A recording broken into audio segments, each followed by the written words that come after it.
राधे राधे मेरे प्यारे भाइयों, बहनों, माताओं, बंधुओं। आर आर वर्मा चैनल में आपका स्वागत है। बंधुओं, आज मैं अपने वीडियो में आपको बताने जा रही हूँ देव उठनी एकादशी के दिन तुलसी जी को कुछ चीजें अर्पित करने से आपको सुख समृद्धि की प्राप्ति होगी। बंधुओं, ऐसी वो कौन सी चीज है जो तुलसी जी को देव उठनी एकादशी के दिन अर्पित की जाती है, जिससे तुलसी जी प्रसन्न होकर उन्हें अपार धन संपदा प्रदान करती हैं। बंधुओं, देव उठनी एकादशी के दिन श्री हरि को 11 तुलसी दल अर्पित करें। वीडियो को सब्सक्राइब करें, लाइक करें, शेयर करें, बेल बटन अवश्य दबाएं। आपका यह प्रयास हमारे लिए बहुत ही महत्व रखता है। कार्तिक मास की शुक्ल पक्ष की एकादशी को देव उठनी एकादशी कहा जाता है। इसे देव प्रबोधनी एकादशी और देवोत्थान एकादशी भी कहा जाता है। शास्त्रों के अनुसार इस दिन भगवान विष्णु 4 महीने का शयन काल पूरा करने के बाद उठते हैं। देव उठनी एकादशी के दिन माता तुलसी का विवाह भी किया जाता है। कहा जाता है कि इस दिन से भगवान विष्णु सृष्टि का कार्यभार संभालते हैं। यही वजह से इस दिन से शुभ और मांगलिक कार्यक्रम शुरू हो जाते हैं। इस दिन भगवान विष्णु की विधि विधान से पूजा अर्चना की जाती है। मान्यता है कि एकादशी व्रत रखने से भगवान विष्णु की विशेष कृपा प्राप्त होती है और मृत्यु के पश्चात मोक्ष की प्राप्ति होती है। ये शुभ संयोग बढ़ा रहे। देवोत्थनी एकादशी का महत्व। एकादशी तिथि वो गुरुवार का दिन भगवान विष्णु को समर्पित है। इस साल देव उठनी एकादशी 23 नवंबर गुरुवार को पड़ रहा है। गुरुवार के दिन एकादशी तिथि होने के कारण इस दिन का महत्व और बढ़ रहा है। इसके अलावा देव उठनी एकादशी के दिन सवार सिद्धि योग, रवि योग का भी सुख संयोग बन रहा है। ज्योतिष शास्त्र में ये दोनों योग अत्यंत शुभ लाभकारी माने गए हैं। सवार सिद्धि योग शाम 5:16 से 24 नवंबर को सुबह 6:50 तक रहेंगे। रवि योग सुबह 6:49 से शाम 5:16 तक रहेंगे। देव उठनी एकादशी शुभ मुहूर्त। एकादशी तिथि 22 नवंबर को सुबह 11:03 से प्रारंभ होगी और 23 नवंबर को रात 9:01 पर समाप्त होगी। सुबह जल्दी उठकर स्नान आदि से निवृत्त हो जाएं। घर के मंदिर में दीप प्रज्वलित करें। भगवान विष्णु का गंगा जल से अभिषेक करें। भगवान विष्णु को पुष्प और तुलसी दल अर्पित करें। अगर संभव हो तो इस दिन व्रत भी रखें। देव उठनी एकादशी के दिन तुलसी विवाह भी होता है। इस दिन भगवान विष्णु के शालिग्राम अवतार और माता तुलसी का विवाह किया जाता है। इस दिन माता तुलसी और शालिग्राम भगवान की भी विधि विधान से पूजा करें। भगवान की आरती करें। भगवान को भोग लगाएं। इस बात का विशेष ध्यान रखें कि भगवान को सिर्फ सात्विक चीजों का भोग लगाया जाता है। भगवान विष्णु को भोग में तुलसी को जरूर शामिल करें। ऐसा माना जाता है कि बिना तुलसी के भगवान विष्णु भोग ग्रहण नहीं करते हैं। इस पावन दिन विष्णु के साथ ही माता लक्ष्मी की पूजा भी करें। इस दिन भगवान का अधिक से अधिक ध्यान करें। एकादशी व्रत पारण विधि। देव उठनी एकादशी व्रत पारण 24 नवंबर को किया जाएगा। व्रत पारण का शुभ समय 24 नवंबर को 6:50 से सुबह 8:57 तक रहेगा। पारण तिथि के दिन द्वादशी समाप्त होने का समय 7:06 है। देव उठनी एकादशी व्रत में क्या खाना चाहिए और क्या नहीं, शास्त्रों में वर्णित है कि एकादशी व्रत में फल आदि का सेवन किया जाता है। इसके अलावा सूखे मेवे जैसे बादाम, पिस्ता आदि भी ग्रहण किए जा सकते हैं। एकादशी व्रत में फल, चीनी, कुट्टू, आलू, साबूदाना, शकरकंद, जैतून, नारियल, दूध, बादाम, अदरक, काली मिर्च, सेंधा नमक आदि का सेवन किया जा सकता है। मान्यता है कि एकादशी के दिन चावल खाने से परहेज करना चाहिए। देवोत्थान कैसे रखे जाते हैं? देव उठनी एकादशी के दिन पूजा स्थल के साथ घर की सफाई करनी चाहिए। इसके बाद स्नान आदि करने के बाद घर के आंगन में भगवान विष्णु के चरणों की आकृति बनाना चाहिए। इसके बाद एक ओखली के गेरू से चित्र बनाकर फल, मिठाई, बैर, सिंघाड़े, ऋतुफल और गन्ना उस स्थान पर रखकर उसे डलिया से ढकना चाहिए। इस दिन रात्रि में घरों के बाहर और पूजा स्थल पर दिए जलाना चाहिए। देव उठनी एकादशी कथा। एक राजा के राज्य में सभी लोग एकादशी का व्रत रखते थे। प्रजा तथा नौकर चाकरों से लेकर पशुओं तक को एकादशी के दिन अन्न नहीं दिया जाता था। एक दिन किसी दूसरे राज्य का एक व्यक्ति राजा के पास आकर बोला, महाराज कृपा करके मुझे नौकरी पर रख ले।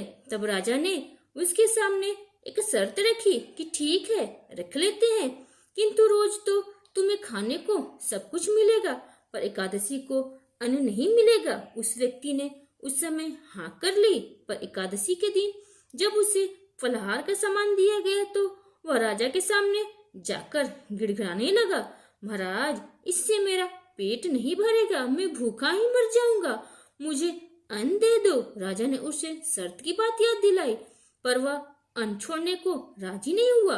तब राजा ने उसे आटा, दाल, चावल आदि दिए। वह नित्य की तरह नदी पर पहुंचा और स्नान कर भोजन पकाने लगा। जब भोजन बन गया तो वह भगवान को बुलाने लगा, आओ भगवान, भोजन तैयार है। उसके बुलाने पर पीताम्बर धारण किए भगवान चतुर्भुज रूप में आ पहुंचे तथा प्रेम से उसके साथ भोजन करने लगे। भोजन आदि करके भगवान अंतर ध्यान हो गए तथा वह अपने काम पर चला गया। 15 दिन बाद अगली एकादशी को वह राजा से कहने लगा कि महाराज मुझे दुगना सामान दीजिए। उस दिन तो मैं भूखा ही रह गया। राजा ने कारण पूछा तो उसने बताया कि हमारे साथ भगवान भी खाते हैं, इसलिए हम दोनों के लिए ये सामान पूरा नहीं होता। यह सुनकर राजा को बड़ा आश्चर्य हुआ। वह बोला, मैं नहीं मान सकता कि भगवान तुम्हारे साथ खाते हैं। मैं तो इतना व्रत रखता हूँ, पूजा करता हूँ, पर भगवान ने मुझे कभी दर्शन नहीं दिए। राजा की बात सुनकर वह बोला, महाराज यदि विश्वास ना हो तो साथ चलकर देख ले। राजा एक पेड़ के पीछे छिपकर बैठ गया। उस व्यक्ति ने भोजन बनाया तथा भगवान को शाम तक पुकारता रहा, परंतु भगवान ना आए। अंत में उसने कहा, हे भगवान, यदि आप नहीं आए तो मैं नदी में कूदकर प्राण त्याग दूंगा। लेकिन भगवान नहीं आए। तब वह प्राण त्यागने के उद्देश्य से नदी की तरफ बढ़ा। प्राण त्यागने का उसका दृढ़ इरादा जान शीघ्र ही भगवान ने प्रकट होकर उसे रोक लिया और साथ बैठकर भोजन करने लगे। खा पी कर वे उसे अपने विमान में बिठाकर अपने धाम ले गए। यह देख राजा ने सोचा कि व्रत उपवास से तब तक कोई फायदा नहीं होता जब तक मन शुद्ध ना हो। इससे राजा को ज्ञान मिला। वह भी मन से व्रत उपवास करने लगा और अंत में स्वर्ग को प्राप्त हुआ। देव प्रबोधनी एकादशी की व्रत कथा। दूसरी, एक राजा था, उसके राज्य में प्रजा सुखी थी। एकादशी को कोई भी अन्न नहीं बेचता था, सभी फलाहार करते थे। एक बार भगवान ने राजा की परीक्षा लेनी चाहिए। भगवान ने एक सुंदरी का रूप धारण किया तथा सड़क पर बैठ गए। तभी राजा उधर से निकला और सुंदरी को देख चकित रह गया। उसने पूछा, हे सुंदरी, तुम कौन हो और इस तरह यहाँ क्यों बैठी हो? तब सुंदरी स्त्री बने भगवान बोले, मैं निराशिता हूँ, नगर में मेरा कोई जाना पहचाना नहीं है, किसके सहायता मांगू? राजा उसके रूप पर मोहित हो गया था। वह बोला, तुम मेरे महल में चलकर मेरी रानी बनकर रहो। सुंदरी बोली, मैं तो तुम्हारी बात मानूंगी, पर तुम्हें राज्य का अधिकार मुझे सौंपना होगा। राज्य पर मेरा पूर्ण अधिकार होगा। मैं जो भी बनाऊंगी तुम्हें खाना होगा। राजा उसके रूप पर मोहित था, अतः उसने उसकी सभी शर्तें स्वीकार कर ली। अगले दिन एकादशी थी। रानी ने हुक्म दिया कि बाजारों में अन्य दिनों की तरह अन्न बेचा जाए। उन्हें घर में मांस, मछली आदि पकवाए तथा परोसकर राजा से खाने के लिए कहा। यह देखकर राजा बोला, रानी आज एकादशी है, मैं तो केवल फलाहारी करूंगा। तब रानी ने शर्त की याद दिलाई और बोली, ये तो खाना खाओ, नहीं तो मैं बड़े राजकुमार का सिर काट लूंगी। राजा ने अपनी स्थिति बड़ी रानी से कही तो बड़ी रानी बोली, महाराज धर्म न छोड़ो, छोड़ें बड़े राजकुमार का सिर, दे दे पुत्र तो फिर मिल जाएगा, पर धर्म नहीं मिलेगा। इसी दौरान बड़ा राजकुमार खेलकर आ गया। माँ की आंखों में आंसू देखकर वह रोने का कारण पूछने लगा, तो माँ ने उसे सारी वस्तु स्थिति बता दी। तब वह बोला, मैं सिर देने के लिए तैयार हूँ, पिताजी के धर्म की रक्षा होगी, जरूर होगी। राजा दुखी मन से राजकुमार का सिर देने को तैयार हुआ, तो रानी के रूप से भगवान विष्णु ने प्रकट होकर असली बात बताई। राजन, तुम इस कठिन परीक्षा में पास हुए। भगवान ने प्रसन्न मन से राजा से वर मांगने को कहा, तो राजा बोला, आपका दिया सब कुछ है, हमारा उद्धार करे। उसी समय वहां एक विमान उतरा। राजा ने अपना राज्य पुत्र को सौंप दिया और विमान में बैठकर परम धाम को चला गया। देवउठनी एकादशी की एक प्रमुख कथा शंखासुर नाम का राक्षस की है। शंखासुर ने तीनों लोकों में बहुत ही उत्पात मचाया हुआ था।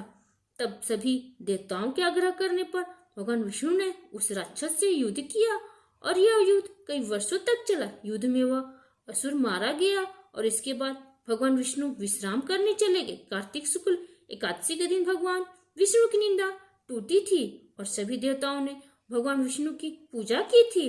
शिव महापुराण के अनुसार पौराणिक समय में दैत्यों का राजा दम हुआ करता था। वह बहुत बड़ा विष्णु भक्त था। कई सालों तक उसके यहाँ संतान नहीं होने के कारण उसने शुक्राचार्य को अपना गुरु बनाकर उनसे श्री कृष्ण मंत्र प्राप्त किया।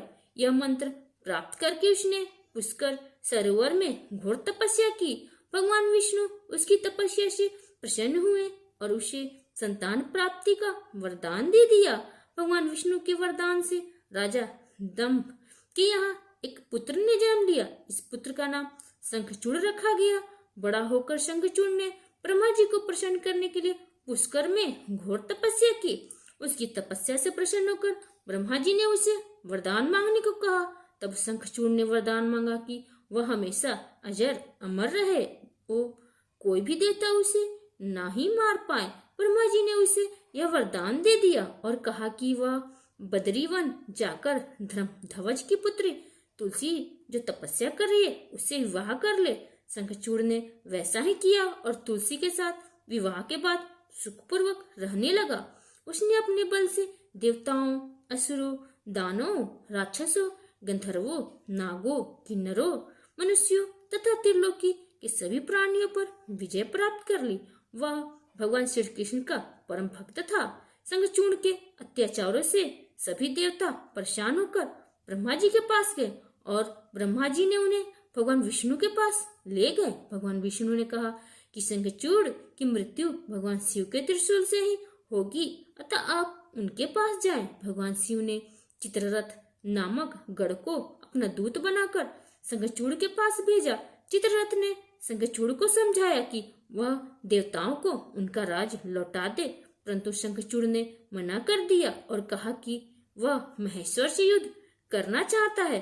भगवान शिव को जब यह बात पता चली तो वे युद्ध के लिए अपनी सेना लेकर निकल पड़े। इस तरह देवता और दानों में घमासान युद्ध हुआ, परंतु ब्रह्मा जी के वरदान के कारण शंखचूड़ को देवता नहीं हरा पाए। भगवान शिव ने शंखचूड़ का वध करने के लिए जैसे ही अपना त्रिशूल उठाया तभी आकाशवाणी हुई कि जब तक शंखचूड़ के हाथ में श्री हरि का कवच है और उसकी पत्नी का अस्तित्व अखंडित है, तब तक इसका वध असंभव है। आकाशवाणी सुनकर भगवान विष्णु वृद्ध ब्राह्मण के रूप में धारण कर शंखचूड़ के पास गए और उससे श्रीहरि कवच दान में मांग लिया। शंखचूड़ ने वह कवच बिना किसी संकोच के दान कर दिया। इसके बाद भगवान विष्णु शंखचूड़ का रूप बनाकर तुलसी के पास गए। शंखचूड़ रूपी भगवान विष्णु ने तुलसी के महल के द्वार पर जाकर अपनी विजय होने की सूचना दी। यह सुनकर तुलसी बहुत प्रसन्न हुई और पति रूप में आए भगवान का पूजन किया, वो रमण किया। ऐसा करते ही तुलसी का अस्तित्व खंडित हो गया और भगवान शिव ने युद्ध में अपने त्रिशूल से शंखचूड़ का वध कर दिया। तब तुलसी को पता चला कि वे उनके पति नहीं हैं, बल्कि वे तो भगवान विष्णु हैं। क्रोध में आकर तुलसी ने कहा कि आपने छलपूर्वक मेरा धर्म भ्रष्ट किया है और मेरे पति को मार डाला, अतः मैं आपको श्राप देती हूँ कि आप पाषाण होकर धरती पर आए। तब भगवान विष्णु ने कहा, देवी, तुम मेरे लिए भारतवर्ष में रहकर बहुत दिनों तक तपस्या कर चुकी हो। तुम्हारा यह शरीर नदी रूप में बदलकर गंडकी नामक नदी के रूप में प्रसिद्ध होगा। तुम पुष्पों में श्रेष्ठ तुलसी का वृक्ष बन जाओगी और सदा मेरे साथ रहोगी। तुम्हारे श्राप को सत्य करने के लिए मैं पाषाण शालिग्राम बनकर रहूंगा। गंडकी नदी के तट पर मेरा वास होगा। देव प्रबोधनी एकादशी के दिन भगवान शालिग्राम और तुलसी का विवाह संपन्न कर मांगलिक कार्यों का प्रारंभ किया जाता है। हिंदू धर्म मान्यता के अनुसार इस दिन तुलसी शालिग्राम विवाह करने से अपार पुण्य प्राप्त होता है।